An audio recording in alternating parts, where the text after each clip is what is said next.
नमस्कार, मैं हूं शिखा शुक्ला और आप देख रहे हैं रिपब्लिक 24 भारत। आइए रुक करते हैं आज की ताजा तरीन बड़ी खबरों की ओर। रविवार को दमनदीव के सांसद उमेश बाबूभाई पटेल ने वापी स्थित दमन गंगा नदी का मुआयना किया। उनके साथ टेक्निकल टीम थी जिसने नदी के पानी का सैंपल ले लिया, जो प्रयोगशाला में जांच के लिए भेजा जाएगा। खबर मिली है कि वापी की कई कंपनियां और सीईटीपी प्लांट बिना उपचारित किए हुए केमिकल युक्त पानी को सीधे नदी में छोड़ रही है, जिससे नदी के जलचर पर मौत का साया मंडराने लगा है। यह नदी दमन के समुद्र में जाकर मिलती है। इस केमिकल युक्त पानी की वजह से आए दिन मछलियां, जल में रहने वाले पक्षी और अन्य जीव मरते रहते हैं। नदी के इस प्रदूषित पानी पीने के बाद मवेशी भी मर रहे हैं। नदी के तट पर रहने वाले मनुष्य और समुद्र में मछली मारने वाले मछुआरे भी चर्म रोग, कैंसर और टीबी का शिकार हो रहे हैं। इन समस्याओं के संदर्भ में सांसद उमेश बाबूभाई पटेल ने कुछ ही दिनों पहले संसद भवन में आवाज उठाई थी। अभी तक इस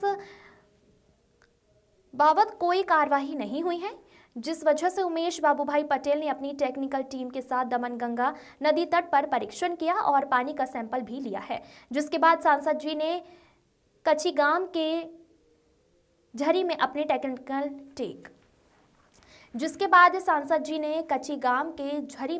टेक्निकल टीम के साथ जाके वहां से भी पानी का सैंपल लिया।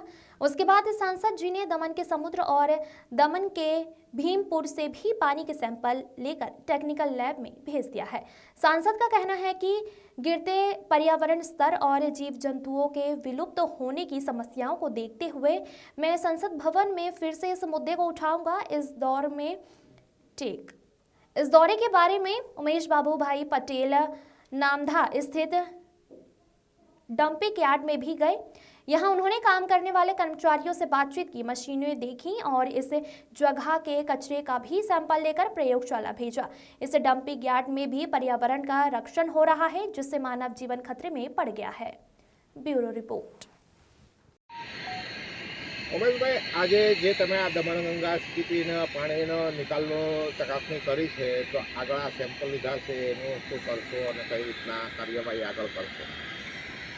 તમને ખબર જ છે કે આ દમણગંગાના મેટર ઉપર મેં પાર્લામેન્ટમાં પણ અવાજ ઉચકી છે। દમણનો દરિયો આ વાપીના કેમિકલવાળા પાણીઓના કારણે પ્રદૂષિત થઈ રહ્યો છે અને આ ચોમાસામાં ઘણી બધી મચ્છીઓ મરી હતી, આ નદીમાં તરતી દેખાઈ હતી। અને અહીંયા તમે જોઈ રહ્યા છો કે આ લોકો જે દાવો કરે છે વાપીનું પ્લાન્ટ કે અમે પાણીને ફિલ્ટરાઇઝ કરીને મોકલીએ છીએ, તેની પોલ ખુલી રહી છે।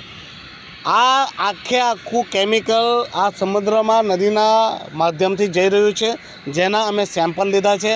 અમારી ટેકનિકલ ટીમને અમે બોલાવી છે અને અમારા જે ટેકનિકલ કન્સલ્ટન્ટ છે તેમને પણ બોલાવ્યા છે અને અમારી ટેકનિકલ ટીમ દ્વારા આજે સેમ્પલો કલેક્ટ થઈ રહ્યા છે। અહીંયાથી પણ થશે, દમણની નદીમાંથી પણ થશે, સમુદ્રમાંથી પણ થશે।